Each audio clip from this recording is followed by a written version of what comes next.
Welcome to our Thursday evening McCall College Community Education.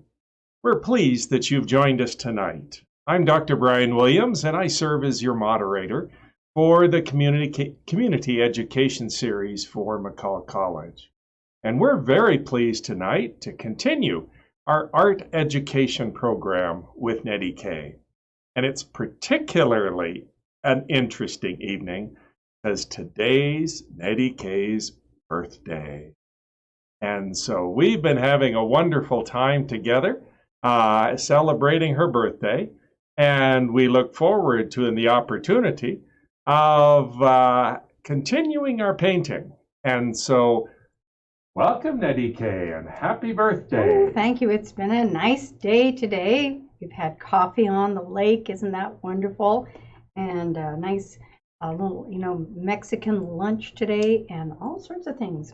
And check out these new earrings I got today from my husband. Aren't they artsy? Anyway, that's a little personal, but a lot of fun. We've already got some chatters going. Oh, good. Johnny Simmons Johnson is looking forward to tonight's class. Good. So we look forward to the class as well. That's wonderful. And so I think I'll just turn it over to you, and you can do your introduction. All righty. Well, if you were with us last week, we started this portrait of our grandson, Oakley, who has recently gotten a haircut and doesn't look anything like this. But I particularly like this photo that I took of him. When I'm going to do a little bit of a little refresher on what was important about the way I took this photograph, because as I look back over my portraits over the many years that I've been doing them, the one thing that makes the portrait successful or not successful has to do with the lighting itself.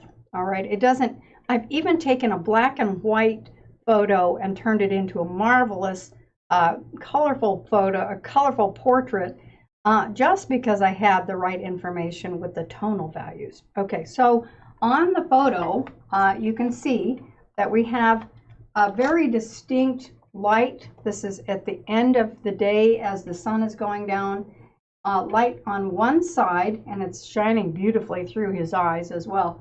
And then a dark side, a distinct shadow line on the face that gives us the information as to where the form turns. Okay, so there is a specific area that changes the direction of the face. And so without that, everything looks flat, like your school photos. Now, maybe they're doing a better job of it these days than they were when I was a kid, but it used to be that they just used a lot of flash cubes or big lights, and it washed out every kind of interesting thing about your face. So the shadow is really what makes it interesting and also makes it look artsy or like a painting.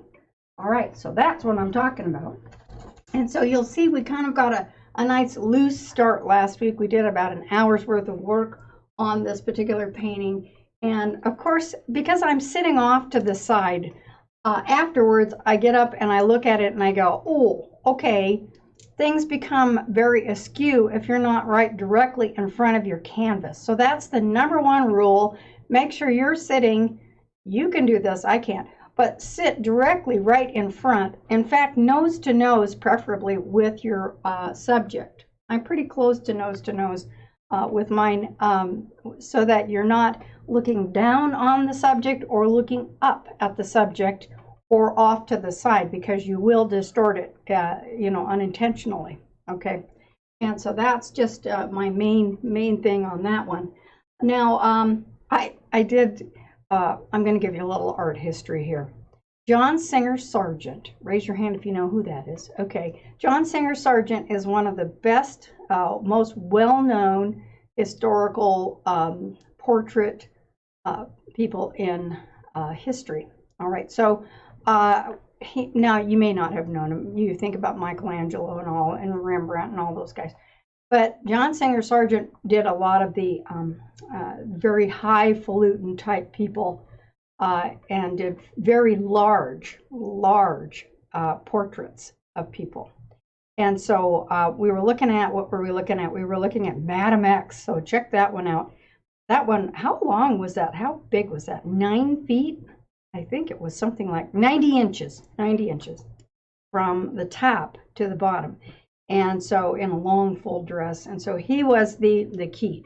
So one of his famous sayings, the most well-known Sargent saying was, a portrait is a painting of someone where there's something wrong with the mouth. And that's exactly what I discovered on here, especially from sitting off to the side. So if something goes askew, it's usually the mouth. Okay, so the first thing I'm going to do before we get into painting, I'm going to just take a little bit on my palette, and I'm going to come in with, I think, a little bit of kind of a magenta with a little bit of raw umber, just a tiny bit. I don't want to get too dark.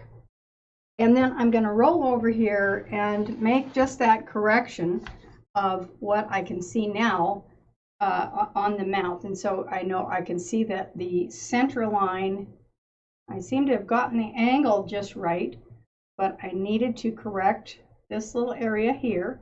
And this corner right here on the mouth is super important. It is part of our expression and our likeness. And then this one comes down like this and up a little bit. And where it looks like he's gotten injections, lip injections, is right here. So I will come back in with a wider brush, and we'll just do not a super wide brush, but a little bit of a wide brush. And I'm going to take a little bit of my lighter tone and come up and push that up into this area right here. Careful not to overdo it, and reshape that lip like this. And now he doesn't look quite so weird. Okay, just saying. Not that he looks weird at all, but you want to make things a little bit more even. And I'll make quite a few adjustments, you know, in the long run. I'm going to put that light down here into the chin, and therefore it kind of corrects that, hopefully, from your point of view. So before we get too far into all the structure of the face and that sort of thing, I want to talk to you a little bit about the mixtures that I use and the materials that I use when I'm painting a portrait, because that's the big mystery to a lot of people. Last week we were very limited in our palette because guess what? I left most of my paints at home and thought they were here, and they weren't. So we used some different colors and it worked anyway. So if you know what you're doing, you can do it with, you know, crayons. All right. So now here's what my colors are. I'm going to give you my secret color mixtures. My first most important, and this is one of the most important colors that I use in people portraits and in dog portraits, is raw sienna. Okay, raw sienna, and that's kind of it's about the color of my hair most of the time. And then next to it, now this is kind of yeah, it's about the color of my hair, so it's a little warm. It's very, very warm. This one is yellow ochre, and so if I mix that with white, which is over here, this mixture down here, I've mixed that in about 4 to 6 levels of tonal. So I've added white. I start with the yellow ochre. I mix a little bit of white. I add a little more white to it. I add a little more white until I get it almost up to a white level. And so that I have something to choose ahead of time, and I don't have to be mixing my colors, all of them, as I go. I've already got that kind of laid out. Now what I've got here is I have the raw sienna, and I've mixed it with cadmium red light. Okay, it's not cadmium red, it's cadmium red light. There's a cadmium red medium, there's a cadmium red light, there's I think there might even be a cadmium red dark. So you want to make sure it's a light. It's a much more orange color, and so if you get a medium one, it just doesn't work as well. It's going to look really weird. It's going to be pinkier than kind of that peach color that we're looking for. So I've got cadmium red light mixed with raw sienna and white. I've added more white to it as I go down until it comes up to almost white again. So there's all these two are probably the most they're the warm tones of the portrait. And then I have a couple of pinks. I've added cadmium red light with just white, and that's that. And then over here, I think that's a naphthol scarlet. Usually I'll have something like an alizarin crimson, I don't have that on my palette today. I don't need that. I've got also the burnt sienna, which is kind of that brick color. And then I have some, I've got some transparent orange in case I need to really warm something up, especially in the background. It might be kind of interesting. So we might use that, we might not, but I want to have it available. Okay, I have a huge blob. Don't put a big blob out. This is really strong. This is the one your cat steps in and gets on your carpet. So, and it will stain everything. This one is Phthalo, P-T-H, oh my gosh, Phthalo, P-T-H-A-L-O, Phthalo turquoise. And I've mixed that with a little bit of orange to get the hazel color in the eye, okay? So it's the cadmium, no, let's see, the transparent orange with the turquoise makes a beautiful sap green that will go into the eyes. Okay, one more time, transparent orange and phthalo turquoise makes a really, really great green for eyes and trees and all kinds of wonderful things. Okay, and so I also have a dark dioxazine purple if we need it. I have a quinacridone violet, and I've mixed the quinacridone violet with a little bit of turquoise right in here and a tiny bit of burnt sienna just to warm it up. And that's a wonderful shadow color, and then I've added a little bit of white to it just for a lighter color, because I want to have some a little bit of really warm stuff with some cool stuff. I've also done just a little more of the teal with a tiny bit of purple to give it a gray tone. And I think I also want to get a little raw umber. This is going to be used for the hair, believe it or not. Blonde hair has a lot of dark color in it, and that's why, you see, look how dark this is down here and how dark that is. Well, when we get into it, you'll see it's really, really gets dark in the dark part so that the light looks lighter, because you have to have that contrast. All right, so now this is the raw umber. I'm going to add a little bit of white to that, and it might come in. Now that is really good. Raw umber is very cool, and it almost looks gray. And so if I use the raw umber with white, you would use that for somebody with gray hair primarily. But the raw umber in the bottom, and then we'll warm it up and we'll do different things to it possibly. But it's kind of an interesting thing. And I might even use that on some people's skin tones. So a raw umber and white would be what I might use on my own skin tones. I don't know if you can even see that. Our cameras are different than, you know, sometimes they distort the color a little bit. It's just the way life is. And so, you know, it's a little bit harder to see. So someday I hope you'll be able to join me in person, and then you'll be able to see the actual real colors. Won't that be fun? Speaking of which, I'm going to be out at Tamarack Lodge this next Tuesday night. So if you're in town and would like to come and join me, I'll be out there on Tuesday night, the 17th of August. And so you can come out and paint and sip with me. That'll be fun. Okay, back to work. And so now I want to come back in and take a look at where we're at. And I think what I'd like to do is begin by thinking about where all these darks are, the darks. Oh, I also wanted to mention this stuff right here in this cup. This is called Neo-Megilp. It sounds like Klingon for something, I don't know what. But it's this is the bottle of Neo-Megilp, and it is it's a medium. You can use liquid, you can use all kinds of different things.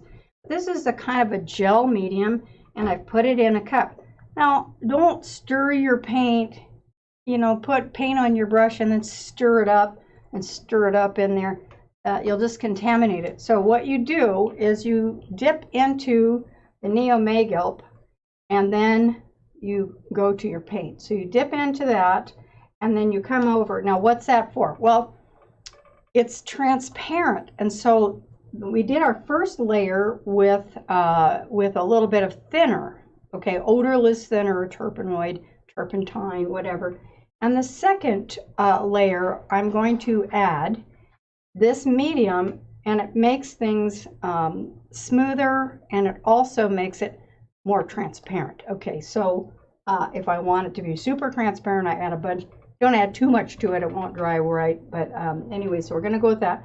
And I'm going to come in, first off, I'm going to go back into our darkest darks. And now I'm going to find where the darkest darks are. Wow, isn't that crazy? So I'm now going into this zone to where I'm kind of shaping things out by figuring out where the darkest darks are. And here is around the outside of the hair. In fact, this hair disappears into the background of the photo, disappears into the background. And you think, well, that's blonde hair. What are you doing? Well, that's just how we're going to begin this so that we have some place to go when we light up this blonde hair. I hope. Okay. And so right now he looks a little bit like he has a little bit of red hair, and he doesn't. He doesn't. And so I'm going to put this down here. We're going to come along and begin shaping out the face a little bit with, we can come back in with what's called the negative space, or the space around the subject, and we're redrawing and testing out, giving ourselves a second chance as to where things are going. And I'm just double checking where that chin kind of turns. And now I'm going to come back in with just a little bit of that very, very thin raw umber. Okay. Remember, raw umber is different than burnt umber. Burnt umber is more chocolate, like milk chocolate, and burnt umber is like dark chocolate. So there we go. And that instantly pops the face forward because it's just that much darker. Okay. And then as I move around, I'm going to darken this area up a little bit. I don't want it to be too brown. So this is a little scary. I'm going to come in now with our purple color, which was our turquoise mixed with a little bit of quinacridone violet and a little bit of burnt sienna. That's a weird color, but it'll work. And I think it's a little too purple, so I'm now going to add a little bit more. We just adjust a little more burnt sienna, the brick color. And I hope I don't wreck it. Hey, guess what? It's dry underneath. So if I do wreck it, I just put a little bit of thinner on my rag and I can wipe that right off. Isn't that great? It's been drying for a week. I absolutely disciplined myself not to come in here and mess with it while you weren't looking. Isn't that nice? Okay, so now I've got a little bit of that dark color here in the purple. I'm going to throw a little bit of that purpley brown, whatever mud is on my brush right like this.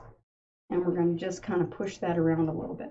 Now I'm going to come into my medium again. I've just wiped my brush off. I'm not rinsing it off and doing the Bob Ross, swishing it around in a big waste paper basket. I'm actually coming in and I'm realizing this is nice and rosy along with that purple. And if it's too thick, I just wipe it off and kind of scumble it back. It's got a nice warm dark color.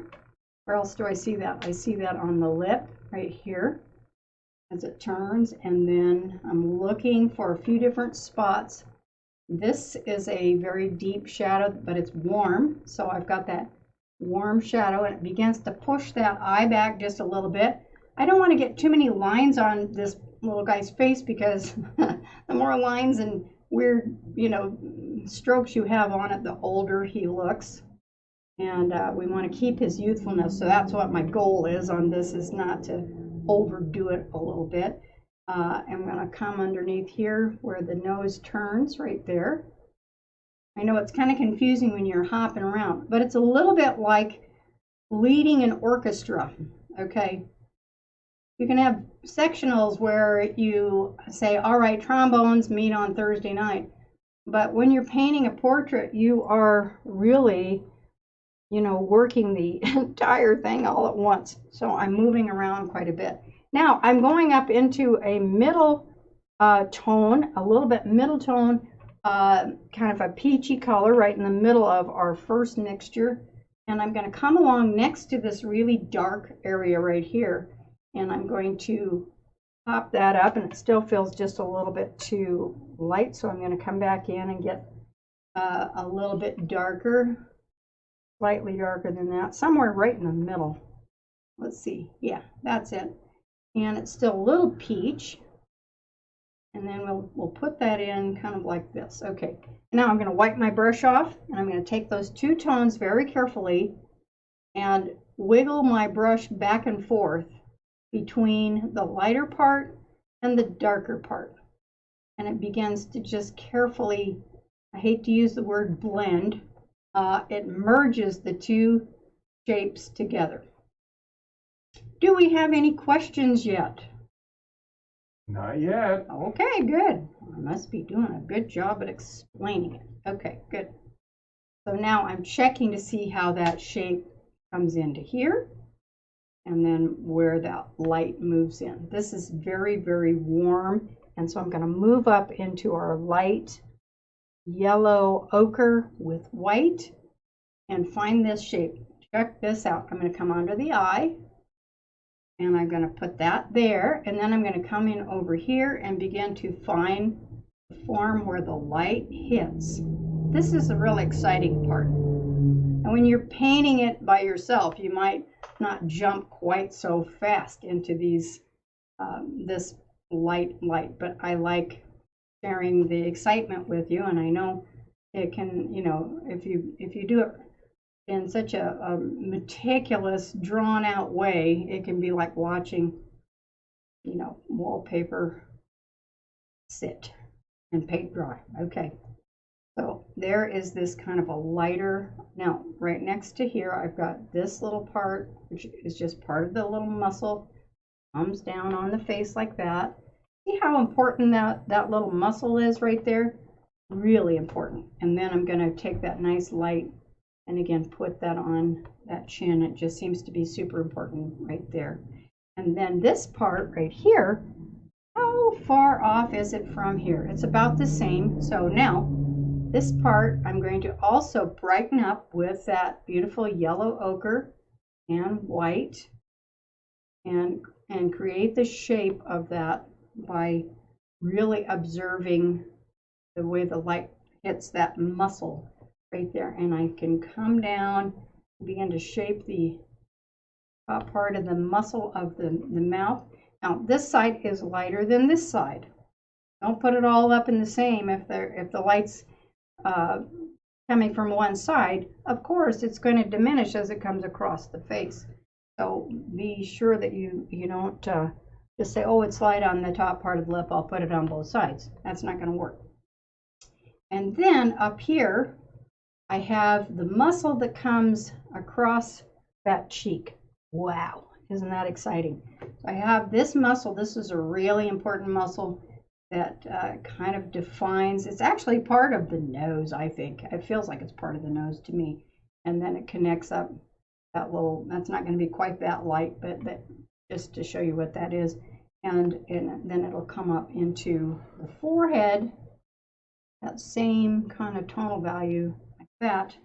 I'll drop this down, hopefully accurately, that would be good.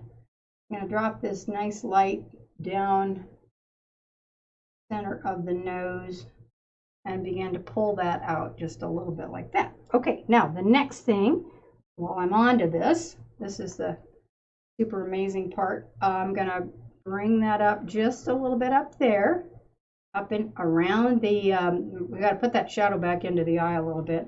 Now one of the things that I can do if I paint over an area that I don't want to have happen, I'll take a Q-tip and I can reshape and regain an area by just taking my Q-tip, since it's dry underneath, and I can find that shadow again. But that's just one of the little techniques that I use. So then I'm going to come in with the light there. I've got, oh man, the light across this little puffy eye as it comes down like that. And then we'll just shape out a little bit of the cheek. You don't want it to be a hard line because it's turning back into space. Anything that turns back into space that's round, you don't want a hard edge. One of the #1 mistakes that portraitists make. Oh, I'm going to paint the background black and paint the side of the face tan and butt it right up next to each other. Now you want it to kind of be a little bit diffused, if possible, because if it isn't, it just looks like a paper doll cutout. Okay, so there's that. Now across the eyebrow, that bone sticks out, and you pick up a little bit of light there, and then up here above. This one not quite as bold, so it's thinner, and I'm bringing it in like that. And then, oh man, down here, where do I see the same tonal value is down here underneath the neck. Really bright right there and warm. And what happens if I want to make that t-shirt? Do I use the same color? No, I don't. I use a, what I do is, this is a very warm golden white. And so when I go into the t-shirt zone, this is going to be crazy. I'm going to grab some teal with white instead, and I'll put a teal with white ooh on the t-shirt. Isn't that cool? So yes, in essence, it really is cool. So I'm putting a t-shirt in a teal white, or I might even use a lavender, but I don't use the same, color as the neck. That would be silly. So I've got that going on. I've got this teal and white, and then I'm going to take a little bit of a little white, a little bit of purple, magic purple, so it makes a little bit of a light lavender color for the shadowish area over there. So I've got kind of a lavender with that butts up against the, and I got to make it a little bit darker, that butts up against this teal, so I'll go a little bit darker there. There's a shadow of a lavender, and I could bring it in a little bit darker than that. Let's find it. There we go. Okay, a little bit darker. If it's too purple, I add a little bit of turquoise. Okay, just a little bit. So that looks good. And then it should connect up with that shadow right there. That. And then I'll come around, let's see, right about here, and kind of make this part of the neck right there. I don't want to get too colorful on this, because I want it to be mostly about the face. So I'm going to come back in and just kind of diffuse this color out just a little bit with my little paper towel. And if I want to do more later, I'll do more later. But then I can come back up with a little bit of white with the yellow on the, or just some white with just a tiny bit of yellow. And we'll just take that along the edge of the t-shirt. How about just straight white with whatever's on the brush? And we'll just kind of bring it up a little bit that way, like this, like that. Okay. Now, what's wrong with this? This and this look like one of those, two-tone cookies. So I'm going to wipe off my brush. Oh, first I've got to get a color under here. So let's get a little bit darker. One more time, I'm going to put a dark kind of a reddish color. Get that right. And then we'll fuse them together. Fuse them together. I'm going to go back in with my dark purple color and a dark kind of a little peachy rosy color, and then I got to pull that in there like that. I got to fix that a little bit. And so then I wipe the brush off again. Do I have enough to work with? I think so. And put a little bit of this. That's a little bit bright, so we'll back up a little bit. It's always about adjusting. If you can't adjust, don't paint. You've got to just put something down, and that the first stroke's always right. The second one you just have to adjust with the third stroke. So we're going to come back in and take our brush and now lay it flat and wiggle it back and forth across right here and fuse those two areas together just a little bit. Yeah. How are we doing? Are we good? Doing fine. Yeah. All right. Now I'm going to connect this over here with a little darker. That's the raw umber with very little white. And I think I'll move up with just a tiny bit of our yellow. A lot of little tweaking going on.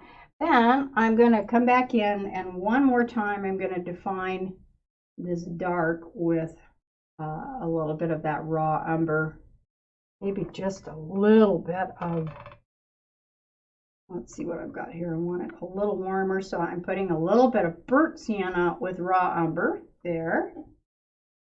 You know, play with your paint, you guys. You got to learn what your colors do. And all right, now I'll do this at home. Okay, now where's our shadow that we're missing? I'm going to put in just a tiny bit. I've got this kind of muted, weird grayish purple color right there, and I'm going to make that a little cooler right there and across where that eye folds. This and this now I see is going into the dark a little bit more. So you got to be careful. It's a kid. You don't want to have a bunch of weird dark things going on here. He's got spiky hair now. Not on this picture. We'll have to do him with spiky hair too. That'll be fun. And then this part right here got a little purple to it, and then you see how that just curves around there. And this is the weird shadow that we haven't really gotten in yet, which is the darker purple. I don't know if I want to make it quite as dark as it really is, because it's extremely dark there. And this area here we have only in the warm tones. So let's get a transparent, a little bit of that transparent purple again, and we'll put that underneath a little bit there. And it feels a little bit too purple, so we go back and warm it up a little bit. A little bit of warmth. So your shadows are not always super cool, you know. They're not dark, black and white. That's not what shadows are. They're usually warmer than you think. So don't just put a lot of gray and hope it all works out. It needs to have something else. It needs to be a little bit of warm, have a little bit of a peach or orange or cadmium or something thrown in, maybe a little bit of that burnt sienna, that kind of thing. That always helps. Into your shadow, purple with a warm tone. And then, okay, that's looking like we're getting our structure down a little bit. And let's see, that is going to come up. The hair is going to come down a little bit further there. The other thing you want to be careful is not to make this too dark. This philtrum thing, you know, this little shadow right here. I'm going to diffuse that a little bit with the paint around it so that it doesn't look like there's a hole in the face. And put that in. Be careful about the nostrils too, because they can look like big holes in your face. So you got to be careful of that too. All right, now I'm going to come up with a little bit of that lighter value around the edge of the nose there. And I'll put the nostrils in. Don't worry, there will be some nostril there. And that picks up a little bit of light right like that. And then we come down like this and add a little bit more light around that shadow, just a little bit. And I'll fuse it together very, very carefully, a little bit at a time. Now, there's also a really interesting reflected light that comes underneath here, okay?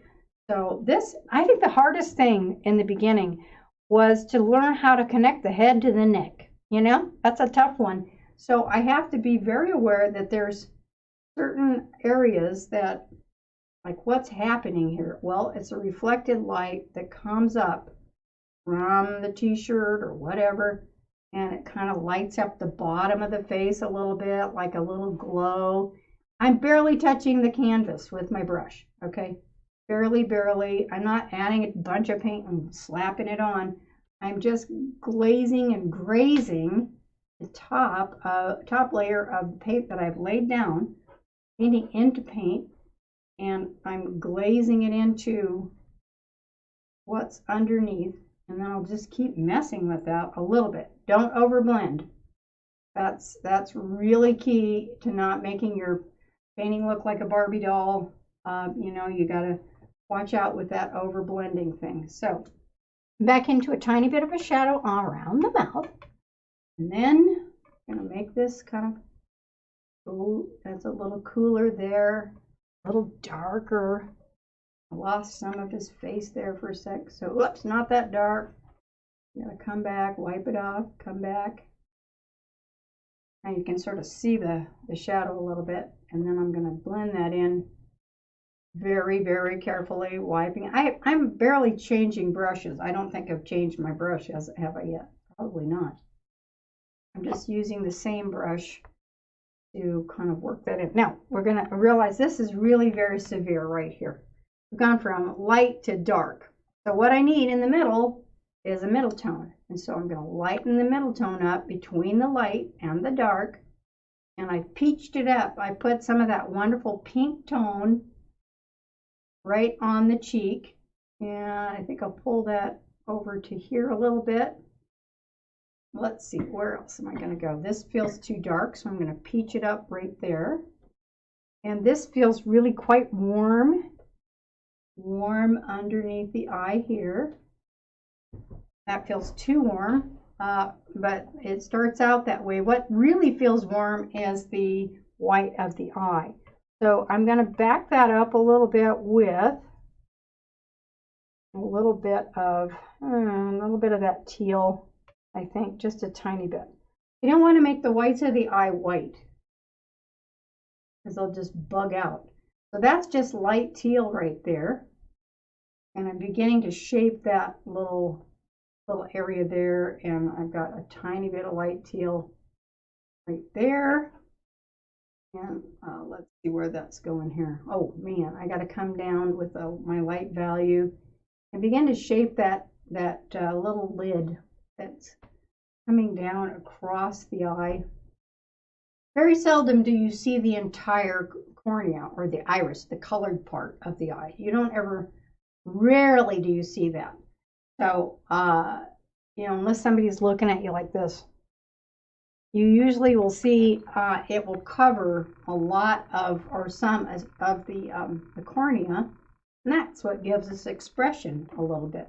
It looks like he's gotten socked in the eye, so I'm going to take my newly wiped off brush and I'm going to begin pulling that shadow in a downward motion like that and kind of manipulating it around a little bit like this. And then we'll get this running back and forth. I know it looks a little weird. That's kind of where we're at. I might need to open that eye back up just a little bit. I'll come down, find where this goes. It's tough when you're off to the side. Whew, mercy. I'm going to figure this out later on. I'm going to go, what did I make? Okay, now I'm going to get a little thicker paint when I go to the highlight. This time I'm not doing a thin paint. I'm doing a thicker paint on the highlight of the nose. Anything that sticks out, you want it to stick out, you put thicker paint on. See that? I just put a nice thick chunk of paint there. What else do I want to have stick out? I want to have maybe this muscle stick out a little bit more, so I'm going to put that out like that. I want that to come forward, but not right on the edge, so I'm going to pull in a little bit there. This cheek's got to come up a little higher. So I've got thicker paint right there. The nose, the bridge of the nose is sticking out a little bit, so I'm also going to put a thicker application of paint as it comes forward like that. Blend that down, and then another round of that super thick paint right on the forehead. You can get really chunky with this if you're into impressionism. It's a lot of fun, where you just really get, big globs of paint wherever it sticks out. A lot of people will do that. A lot of formal portraitists will do that sometimes. It's not good for fancy women, but it's kind of an interesting thing for men with character. Okay, now what else do we see? I'm going to step back for a sec, and I'm seeing this eye is kind of weird. We don't have this part of the top lid. It's got to come up in its value, and it's light right there. And this needs to turn. So I'm thinking about it as though I'm sculpting it with my paint. So I push the brush strokes in the direction. I don't just fill it in with color. I'm thinking about how this is changing shape and how it moves. And so now I want to lighten this up right here and see how I'm going in the direction of how that cheekbone is going. And then I'm wiping my brush off and I'm going to merge that light into that pink again. Keep adding layer after layer after layer until you're happy. That's for sure. Okay, now the next thing we'll do is we're going to lighten up the lower lip because the lower lip sticks out and catches more light. And so now I'm in with this lighter pink from our skin tones right there. And then I'm going to go back in with my Q-tip and take a clean Q-tip and find where that is there. And I've lightened it up, and then as it turns, it's like a fold of fabric, really. So you don't want to just make it one solid color if you can get away with it. And then I'm going to bring in middle tone like that. Looks like he's got a little bit of that on the upper lip too, and a little bit of a darker color as it turns around. So be careful. It really is a variation of a skin tone that you're making your lips for anybody other than women that are wearing a lot of makeup. Okay, so it's not red, you know. I mean, that could be even a little bit too peachy, but it's not red. It's a rosier version of your skin tone. So it means you're adding a little bit of red to a skin tone in order to get your mouth the right shape. That makes sense? I hope that makes sense. Okay, now this goes back up in here. We're going to blend or fuse that together, marry that together. It keeps its identity, but it's becomes kind of one kind of a subject, but it turns by not blending all of it together into one big honking piece. Okay, up in here I've got more yellow. Now what did I promise the last time? We were going to do hair. What am I doing? I'm messing around. I hope this is interesting to y'all. Fascinating, isn't it? Now I also need to make sure that this is not too, oops, I just took out my shadow. There's a lot of oopses when you're painting. Oops, oops, oops. I don't want to lose that really amazing dark shadow there. Shadow defines the form. Okay, down here, and then I need to find all of the nose is missing. There. And I gotta make this a little cooler right there. And push that eye back just a little bit. Oh, we've got a new chat. Wonderful. And Chance O'Brien has joined us, and he loves those colors on that palette. Yay. So appreciate his comment and watching tonight. Thanks, Chance. Okay, now I'm going to come in with just a darker value and hope I can find that nostril from this angle. I don't want to make that too cool. I just did. I'm going to come back in with a little bit of our first mixture of our skin tone to add to it, and it still looks, now I've got to cut it back out a little bit right here with that lighter value, and be very careful as I do. Bring that across that, and I think lighten that up a little bit more. I don't want to get too picky on you guys, and we'll go up here and shape out that nose just a little bit better. There it is. Okay, I found it. And then this, since I've got that on my brush, I'm going to keep going with that. His eyes look a little bit on the red side of the inside, so I want to pull back and put a opposite little bit of the teal there. That opens it up a little bit there, and I'm going to open up this one just a tad. And of course, when I go back in, then I'll even them out when I actually go in to finish this piece. Let's do a little bit more fusing of that. I'm just dragging that brush very lightly across this.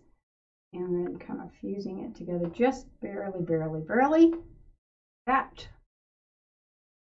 Anything look weird? Yeah, a little bit. That looks weird, but we'll get there.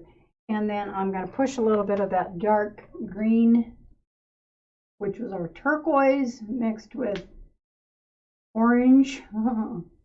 Turquoise and orange, making our green color right there. And I'll come back up in here a little bit and get that dark value there. Okay, there's that.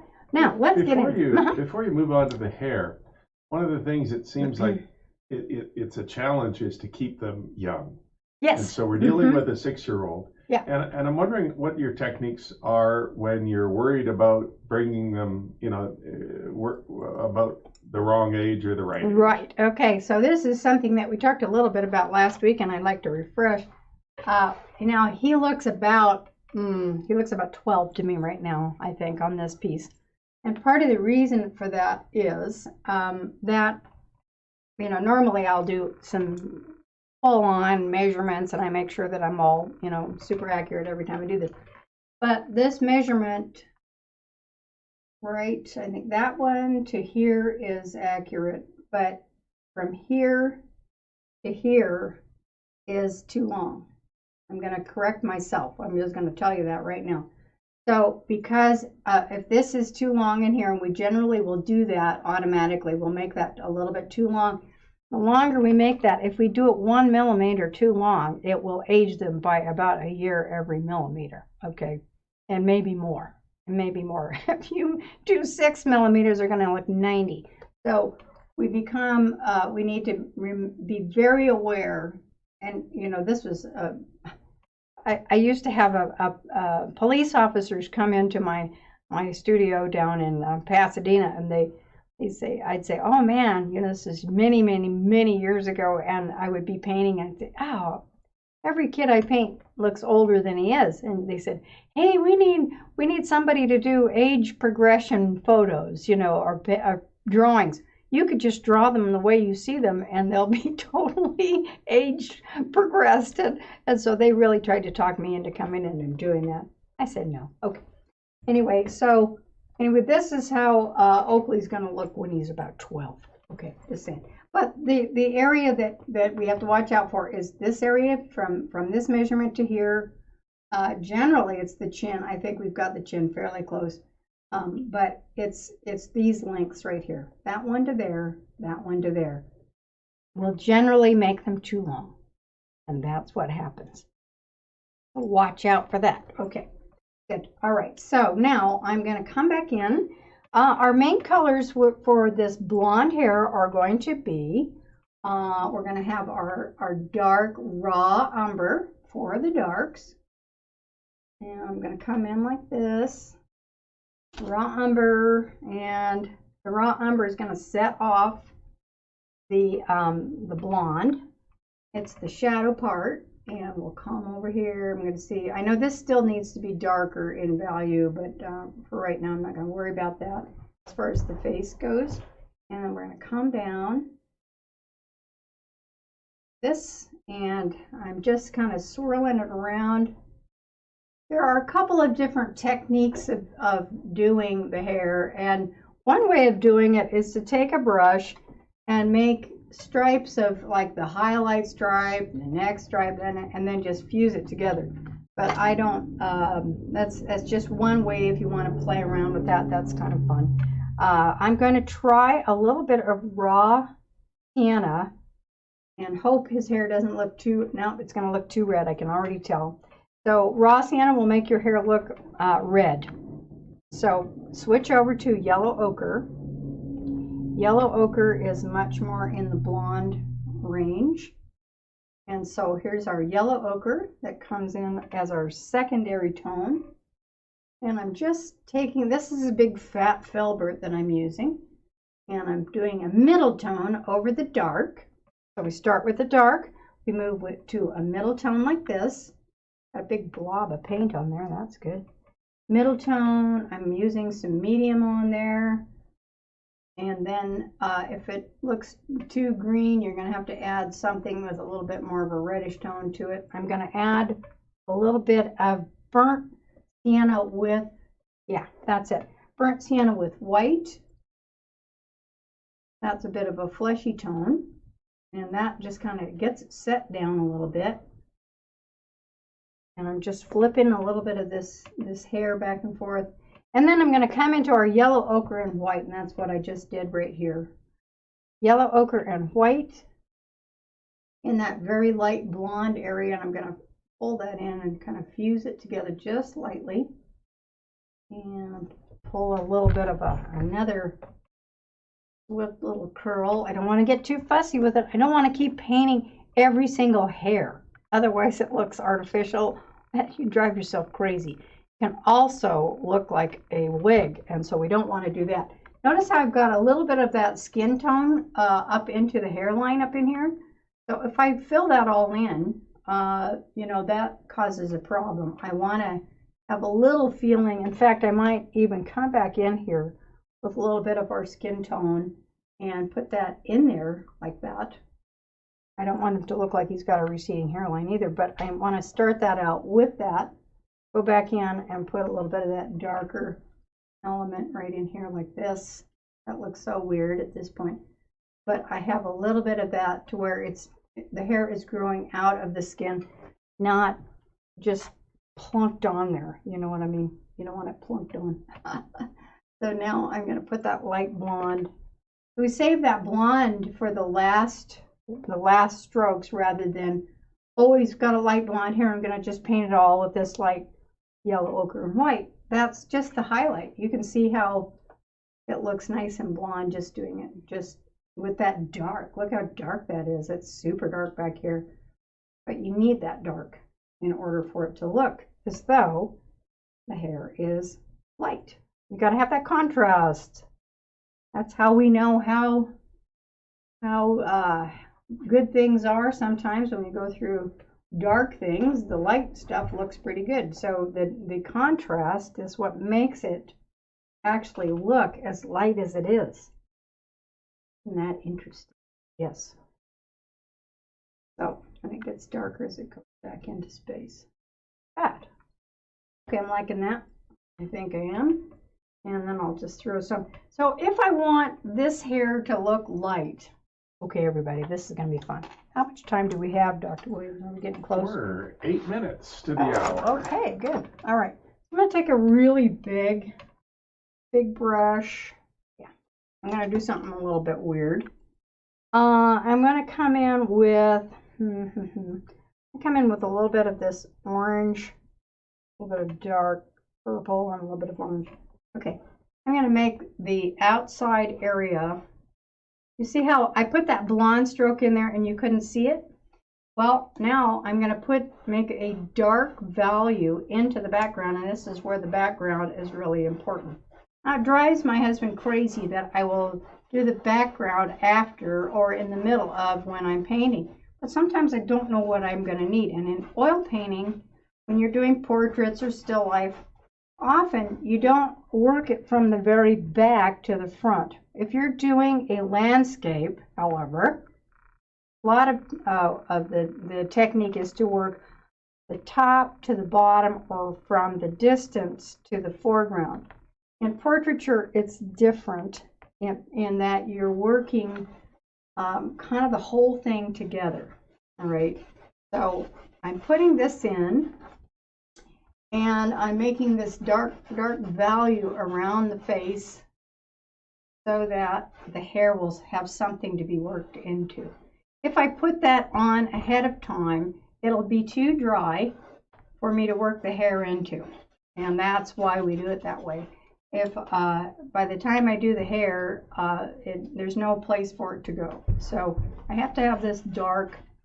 And I can even do this over on the other side too, but that might be interesting if I just kind of work that in. But it's supposed to be dark in there, so I'll probably go lighter over on that side. Okay, now I have something to put that hair into. Does that make sense? I've got wet paint that I can now take my paint a little bit. I want to go into a little bit of a darker. I take a little bit of raw umber just for fun and put it into my yellow ochre. This gives me a middle tone right here. Okay, so yellow ochre with raw umber. If I mix it with raw sienna, then he's going to look like a redhead. And that's not what he is. So put a little bit of that, and then I'm going to throw a little bit of this darker value down into right here. That's raw umber with a little yellow ochre, so that it's not quite so light, but it's a little bit darker as it goes back behind his neck a little bit like that. And then as it comes out, like this, I'm going to kind of just soften the edge of his face into the hair a little bit, so that it looks like he's not paper doll. And then I'll come back in with this yellow ochre with white and start flipping in some of these little highlights like that. And it's set off into the dark. Look at that. Isn't that beautiful? Ooh, I get excited. You know, it's like somebody else is painting it and I'm watching. It's like, how did that happen? That little effect is so fun. You can get it even lighter by throwing in, and this is just a little scary, a little bit of our turquoise. Okay, turquoise and white onto the brush. What would happen if I did that? Look at that. Turquoise and white onto the brush, and you can get a little bit more highlight right up into where the light is hitting right there. Turquoise and white. Oops, just lost my paper towels. And turquoise and white right there. Just kind of lights it up a little bit like that. Okay. Into the shirt. Okay. And I'm going to take that same texture right there. Notice I haven't put any eyebrows on him. They just kind of happen a little bit. You be careful when you're painting a kid. Don't put heavy Groucho Marx eyebrows on them. Oh my goodness. Even if they have them. Okay, be careful with that because it can just really age them fast. So I might just put a slight little indication, just barely, tiny bit. That gives them some expression. Isn't that lovely? Okay, I'm going to take this dark, blend that in a little bit more. So, okay, I know we're getting close. I want to darken this part up just a little bit more. I know it's darker, so I'm darkening up that shadow just a little more.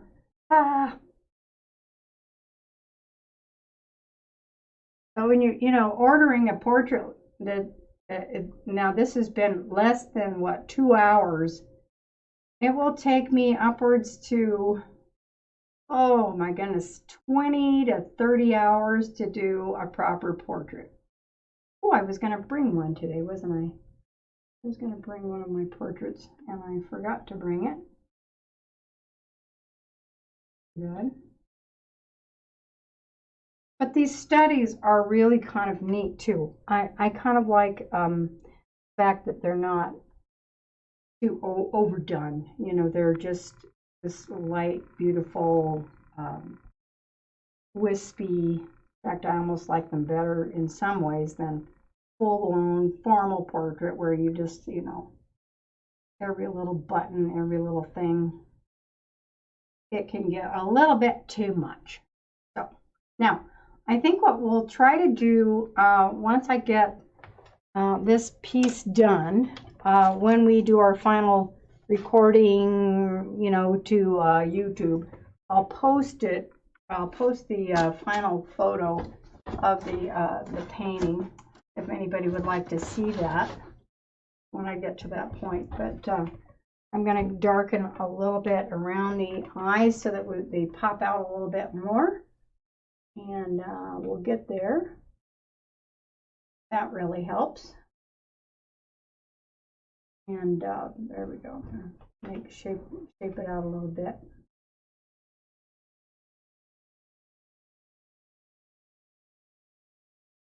There. Good.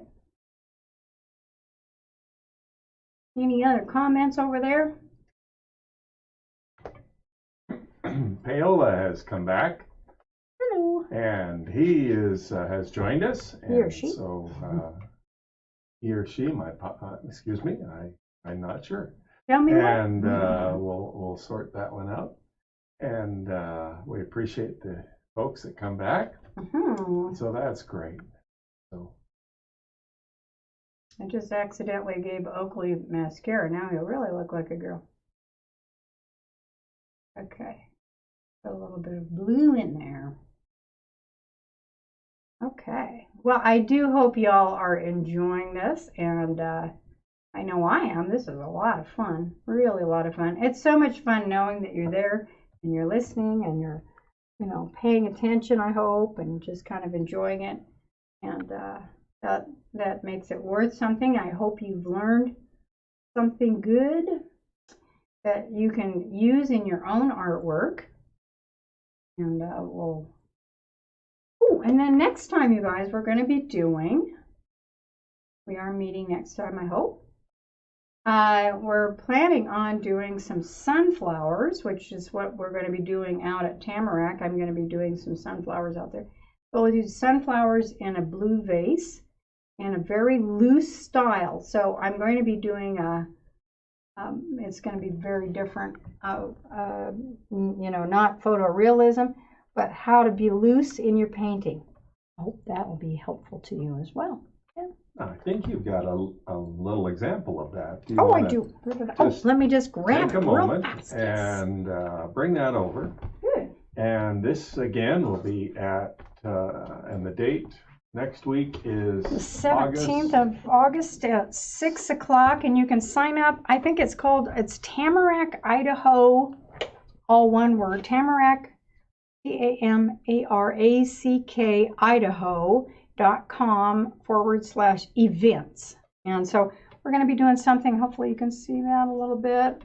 Can you see that one, Brian? I can, yeah. Okay. And we're doing them on long, skinny canvases. So let's go this way. And this is just a draft. This is just a super. I just did this one really fast this afternoon, and when we do the final one, it's even going to be better. But yeah, this is just my first draft of what we're doing on Tuesday, and it's going to be really fun. Now, if someone were to want to build this, what videos have you done in this series that might help them prepare for this this piece of art? Actually, there is a video. I'm going to do this one again next Tuesday, or next Thursday. But in preparation, I do have one video on I think it's sunflowers in a blue vase that I did probably 3 years ago, and that's in oil. This is actually acrylic, you guys. So it looks like oil, but it's actually acrylic, and so it's just going to be really nice and fun and loose.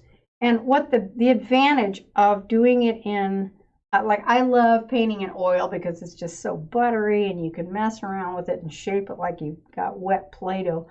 But with acrylic on this one especially, I start out with, you know, I just put all these beautiful colors on there and it dries, and then you just keep adding layers. So I started out with painting the flowers dark orange, and then I add layer after layer after layer as each layer dries. So you can start with this dark orange, and then the yellow, and then the bright yellow, and then it just gets, and you can do that in one sitting rather than wait 3 days in between layers, which is what you have to do with oil. So another one of our viewers, Feinha, says she loves sunflowers. So next week we're going to do a preparatory piece for the Paint and Sip at Tamarack Hotel. And so I trust that those that enjoy flowers will come back again next week and enjoy it. And I think the still life that we did early on, isn't that our number one?